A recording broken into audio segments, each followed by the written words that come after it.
Me sinto um pássaro de asas cortadas, que fica se atirando contra as barras da gaiola. Me deixem sair para onde existem ar puro e risos, grita uma voz dentro de mim.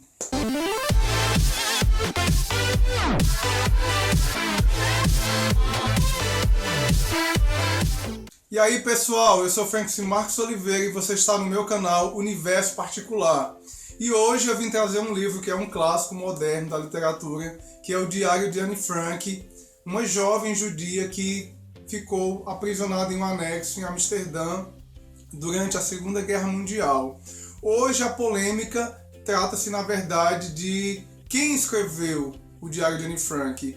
Existe aí em vários sites, você vai encontrar essa manchete onde alguns dizem que foi o pai da Anne Frank quem escreveu, ou que outro morador do anexo escreveu. Todavia, de toda forma, eu recomendo este livro porque você sente na pele o que é estar confinado em um ambiente de angústia, de dor, de sofrimento, apreensão pela sua própria vida. Então hoje eu decidi falar sobre esse livro e eu espero que, se você não tenha lido ainda, possa lê-lo.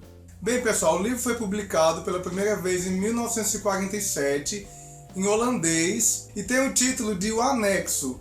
Otto Frank, o pai de Anne Frank, ele alega ter encontrado o diário na casa em Amsterdã e decidiu publicá-lo pelo valor histórico da obra.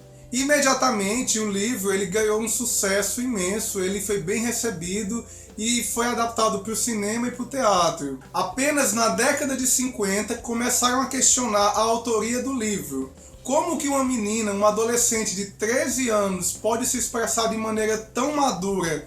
Como que uma criança tão jovem pode ter uma percepção tão adulta da realidade? Então isso motivou alguns especialistas a investigarem quem realmente escreveu o livro. Um homem chamado Meyer Levin processou Otto Frank alegando que a autoria do livro seria dele. Ele entrou na justiça e ganhou $50 mil de indenização. Todavia, com o passar do tempo, novas investigações foram feitas. E então decidiram que realmente quem tinha feito o livro, quem tinha escrito o livro, teria sido Anne Frank. A polêmica se dá porque no diário vamos ver o uso de caneta esferográfica, que não existia na época de Anne, ela foi inventada apenas no pós-Segunda Guerra. Então todas essas coisas corroboraram para a alegação de que não teria sido a jovem adolescente quem teria escrito o diário. Portanto, na década de 80, o Diário de Anne Frank foi considerado uma das maiores fraudes da literatura. Como eu já disse, o que importa neste livro é o seu valor histórico. Eu acredito que há uma mescla do que a própria Anne Frank escreveu e do que o Otto Frank acrescentou. Ele mesmo diz que algumas partes foram editadas porque ele sentia-se constrangido em publicar ou revelar a intimidade da sua filha. Anne teve um crush lá no anexo, em Amsterdã, chamado Peter. E provavelmente ela descrevia suas intimidades, sua sexualidade no seu diário. Então o pai dela ficou um pouco constrangido e decidiu eliminar essas partes. Também vamos ver que Anne Frank ela tem um relacionamento muito conturbado com a sua mãe.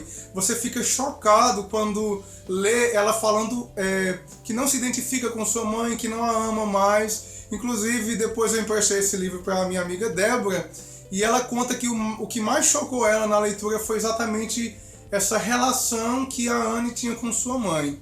Então, galera, é muito importante entendermos também que o confinamento ele gera um estresse muito grande nas pessoas. Então, é uma experiência interessante você escrever um diário, é uma experiência de autoavaliação. Eu realmente, às vezes, eu pretendo escrever alguma coisa em um caderno sobre mim, sobre a vida, para que daqui a alguns anos eu possa, me debruçar sobre ele e ver o quanto eu mudei. Agora, se coloque no lugar dessa adolescente. Vamos dizer que realmente foi ela quem escreveu isso, e eu acredito que tenha muito dela também na obra. Então, você está num período de guerra.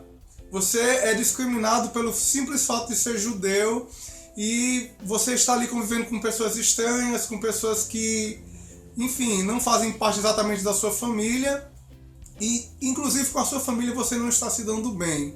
Então, como será? Será que a gente não vai exagerar na hora de colocar no papel? Será que a gente não vai realmente fugir um pouco da realidade, desabafar Eu vejo assim o Diário de Anne Frank uma espécie de desabafo dela. Ela estava com certeza deprimida, triste, só que você vê também um nível de maturidade muito grande. Foi uma coisa que me impressionou. Assim que eu comecei a ler o livro, eu pensei, cara, se foi realmente essa menina que escreveu esse livro, ela é muito madura, ela deve ter lido muitas outras coisas, até porque o contexto dela, o entretenimento, o lazer era ler livros. Então, quem lê acaba amadurecendo mais rápido. Eu acredito que também um pouco dessa maturidade da Anne Frank é exatamente pelo fato que ela lia bastante. Ela inclusive fala de livros que ela estava lendo no seu diário. O contexto é o contexto de guerra, como eu já falei. Depois eles são pegos no complexo em um determinado período e são levados para Auschwitz, na Alemanha, e acabam que apenas o Otto Frank ele sobrevive e alguma outra personagem, mas todo o resto da família dele, vocês vão perceber ao longo da leitura que depois eles vão ser levados para lá e eles vão morrer todos. Então assim, é uma história triste, mas que nós não podemos deixar cair no esquecimento.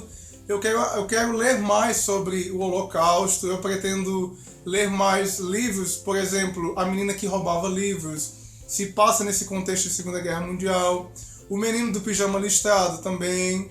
Enfim, há muitos livros com esse contexto de Segunda Guerra. Então, galera, eu espero que vocês leiam este livro. É curtinho, ele é pequeno e é muito agradável a leitura dele, certo? É em forma de diário mesmo, é em primeira pessoa. E é uma leitura bem envolvente. E não importa se foi ela, se foi o pai dela, ou se é uma mescla dos dois. O que importa é como a gente entra nesse confinamento juntamente com ele, sabe? Pequenas coisas do dia a dia, como ela se sentia presa, como um pássaro numa gaiola. E, enfim, essa temática da liberdade é uma coisa que me instiga muito. Nós temos que aproveitar a nossa liberdade, sabe? Às vezes a gente não valoriza a nossa liberdade, ainda que não seja liberdade 100%, mas é um livro que vai fazer você pensar. Tá aí, pessoal, esse foi o vídeo de hoje, eu espero que você tenha gostado. Inscreva-se no canal, dê o seu joinha, compartilhe nas redes sociais e deixar o seu comentário. Você já leu este livro? O que você achou? Beijo no coração e é isso aí.